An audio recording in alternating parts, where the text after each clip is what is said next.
All right. Good morning, everyone. Today we have an interesting webinar. It's always interesting because I'm interested in it. All right.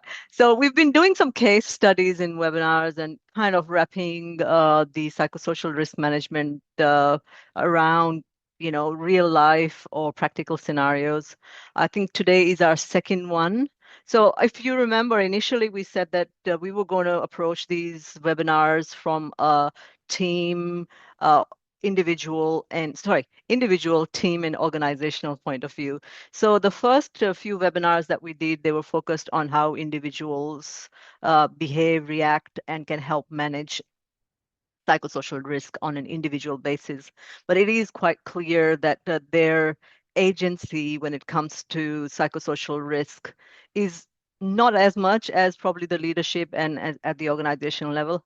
However, the reason we started doing this was to basically start off uh, splitting it up so you can understand where the levers are. When I say levers, I basically mean, where you can actually attribute responsibility, attribute actions to actually see some change in the psychosocial risk area. So sorry for the prelude, but just sort of we know where we are at. Today is our first webinar, which will be looking at the team dynamics from a psychosocial risk point of view. And we thought it'd be great to start with a case study. Now, I'm Niru Tyagi for the ones who don't know me already, and Felix here is amazing at making things happen. He is from MindMuse, and he looks after all software needs for me and anybody else who cares to um, have software support required.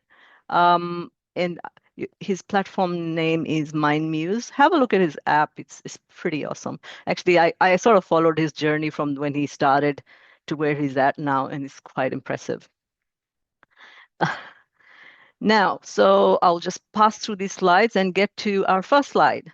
So we have a team, and it's a mid-sized government team. I thought I'd take that example because 40% of employment is provided by the government in Australia. I just found out the other day, so which is pretty huge as compared to other countries where it can be as low as 20 to 15%.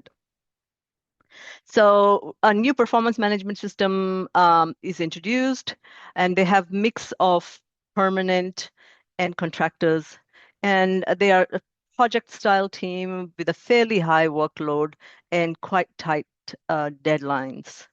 So what happens is the new performance management system is now being implemented through a change management process, for want of a better word.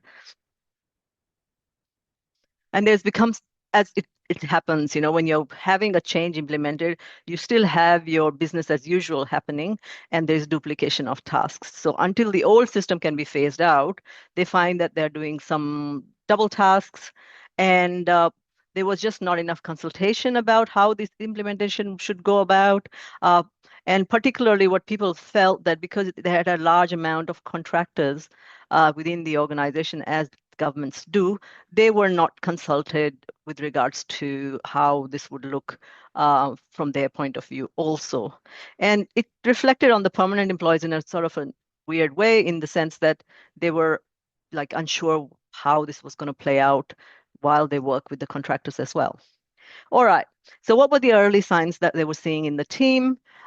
Confusion about expectations. Now, because there wasn't much consultation, that people were confused.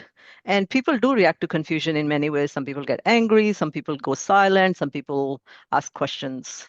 And we all know that it depends on the team culture of how confusion plays out.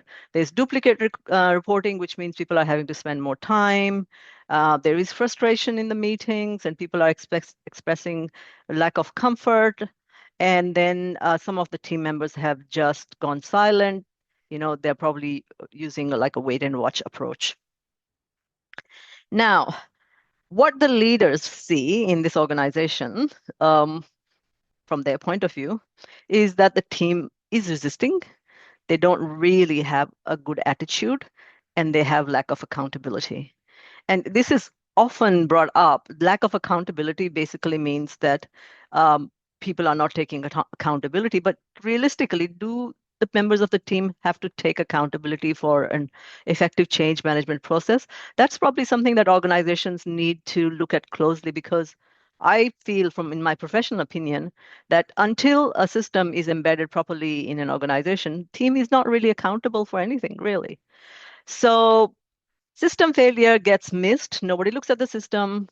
So nobody fixes the role ambiguity, unclear performance, unequal systems application. None of these are looked at.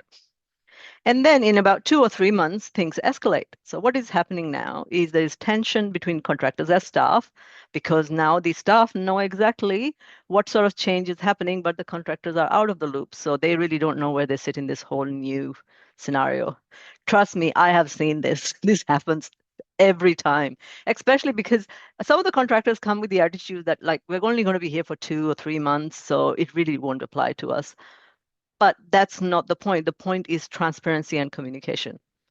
Anyway, complaints of unfair treatment start coming up. There is increased rework because everything now has to be done in the new system. So people are going back to their old work and putting it in the new way.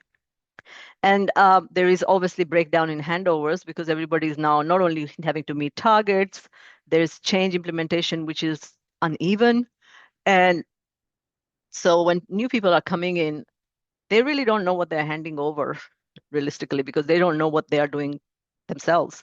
So there is a bit of a break in the chain of the organization.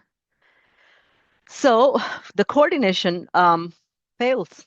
People start working in their own little boxes, in their own little silos. Now, there is a regulatory trigger. There's a bullying complaint that has now been raised, and stress-related aspects have been reported to the regulator. Um, it's not just now a performance issue, now it's become a workplace health and safety issue. A lot of the time when something like this happens, I am actually approached by managers and they say, you know what the hell is wrong with these people? Why don't they just get on with their work, you know?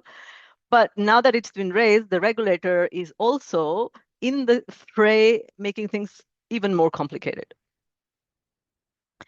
Now, the regulator comes in, there's a meeting, and they start talking about what the complaint is about, what's been happening, and I ideally they will send you an email, book a time, come to your, venue where you work from, and they will ask certain questions, and they'll have a discussion about what's been going on. So what lies underneath that conversation is they're going to ask you, were you able to foresee these complaints coming? And if you weren't, why? Were all workers consulted? So the organization's already fallen on that one because consultants weren't. Were psychosocial hazards identified? So basically saying that you've launched a change management process. Did you risk assess it? Were controls implemented? So that's like if you didn't risk assess it, then really you don't have any controls to manage. Now, what is the cost? So, yep, the regulators in the scenario, things are complicated. All of that is happening, but the actual cost is you lose out on your mutual trust between individuals. Within the team, there is turnover and absenteeism because people feel left out, they exit. And on an organizational level, there is intervention costs, obviously, and reputational damage. Like so many times, somebody will be looking for a job and they find that certain organizations have vacancies.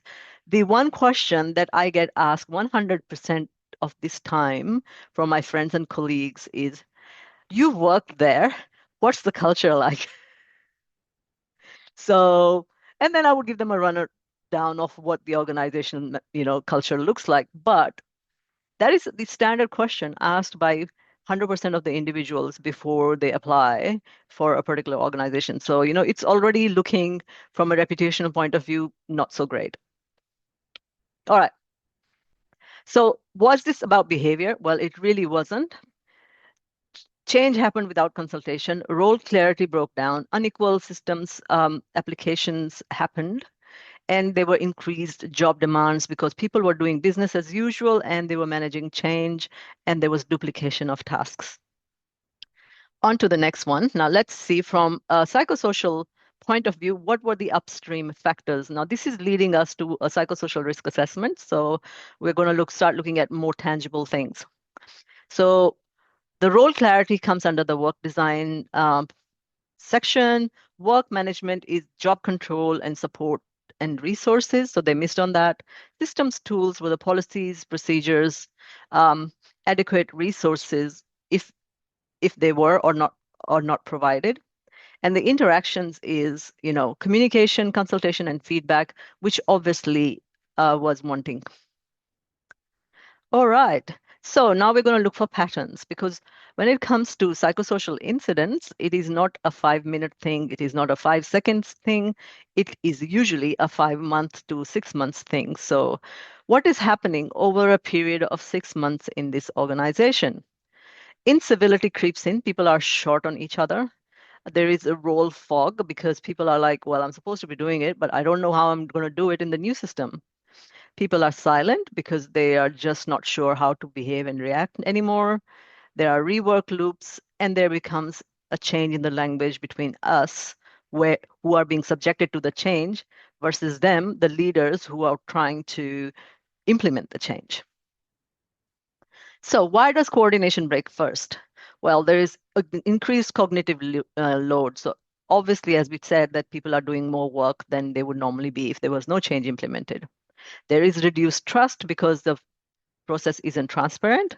So even if you are not consulting with the contractors for a good reason, um, it reflects poorly on the organization and the permanent employees as well, because now they know that consultation process is not a holistic process and the organization is comfortable in leaving people out. So not only the contractors lose out, the employees lose out as well, because and the trust erodes literally. So there is poor information flow, obviously, and there are decision delays because everybody's overworked. Next one, could this have played out differently? Now you've got a scenario, not a happy team, trust is not there, things are not happening great, people are going to experience fatigue, anxiety, possibly there will be, people are going to leave the team. So how do we do this in a different way? Consult with contractors upfront. Whether it impacts them or not impacts them, if they're part of the team, make sure you consult with every individual in the team. Involve team leaders in performance discussions. So not only you need to get into it from the implementation time, you need to get into consultation from the time when you start thinking of implementing a system. And support the higher workloads. Acknowledge that this is going to lead in increased workload, and find ways of supporting people through that increased workloads. If it means hiring somebody for the short term until the transition is completed, there is good reason to it. And in psychosocial risk assessments, you can actually demonstrate that. Um, Clarify the roles and the performance criteria. Right controls help prevent escalation. So again, we are getting to the psychosocial risk assessment. Now, as usual, I have homework. Well, I was thinking about it, and I'm like, okay, you know what? We finish off with the webinar. People go off, and sometimes they remember what we talk about, sometimes they don't. But what I'm going to start doing is I'm going to start giving a little bit of homework. So you start thinking about what we talked about and how that's going to impact your work area and how you can embed it in your own thought process of how you look at safety. So go home, pick up a recent coordination issue, anything, just, if you have had a meeting and they've come up and bought a piece of equipment, suddenly it's turned up in your office and you're like, who the hell bought that? So let's take that. So what has changed? You've got a new piece of equipment. Was anyone consulted? Where there was role clarity, where is the role clarity? Is it weak? Um, what workload does that piece of equipment do and shift? What behaviors are we mislabeling? So ask yourself some questions around it. If you want to look at it from lab point of view. So just imagine you're working in a lab and you have all these equipments that you work in, and you're doing some sort of chemical experiments. And suddenly a new sort of microscope turns up in the lab. Um, Usually people will be really happy because you got a new equipment. That's a good thing. Of course, great. You got more money, you can buy things. But it's always not such a great thing. And it is not also unusual for people to ignore new equipment because this process of change management in a proper psychosocial way has been lacking. And you will find that new machines, new equipment, new systems, they sit idle and nobody uses them because the change has not been managed well. Time and time again, you speak to an organization and you ask them, how many software systems have you got? And they're like, oh, we've got like 5 or maybe 10, but we really only use one. And then you ask, what happened? Like, why would you spend so much money buying all this and not use the others? I don't know. People didn't like it. Our culture is different. There is a training issue in the environment. Or people are just too busy. They are all psychosocial factors. You can overcome all of these barriers by appropriately managing psychosocial change. Am I making sense, Felix, or am I going too fast? Okay. Now, I do have a fix like always. So this is the shield. And I was looking at shield and like, this is so cool, This is like Avengers and all of that. But we do have a real shield, and there is a paper I've written on it, which I did put on my Substack this morning. I was not meant to do it for another 2 weeks, but I published it last night, Felix, just so I could speak to this slide. So there are many frameworks, and we've spoken about these frameworks from time to time. When I say psychosocial frameworks, they are just strategies that have been used around the world to manage psychosocial risk management. I think I've published around 7 of them. Personally, I've identified about 18 of them that have been used all over the world. And they are just basically specific to every environment. A lot of the work has been done in the health environment when it comes to psychosocial risk for obvious reasons. The shield is also a very popular psychosocial risk management framework. And it is basically a process that you follow to apply when you see very visible change that needs to happen in an organization. If you want to have a look at it, or if you want, I'll send Felix my Substack link and you can forward it to them. It is a fairly long paper, but it gives you steps of how to manage upstream decision making. And when I say upstream decision making, is that a lot of the things that happened in the example I just gave you was a lack of risk assessment on the part of the leadership, was a lack of foresight that they could implement actions before the change actually was initiated. So what do? You spot the risks, you hear concerns from people, and you identify the hazards. So those are the things that should have happened in a meeting before any of the performance management thing started. And then you look for solutions and you discuss actions. Um, Develop a strategy for effective psychosocial safety, even when you are looking to implement change in the organization. I think that's about it. I did well, didn't I? We have enough time for questions.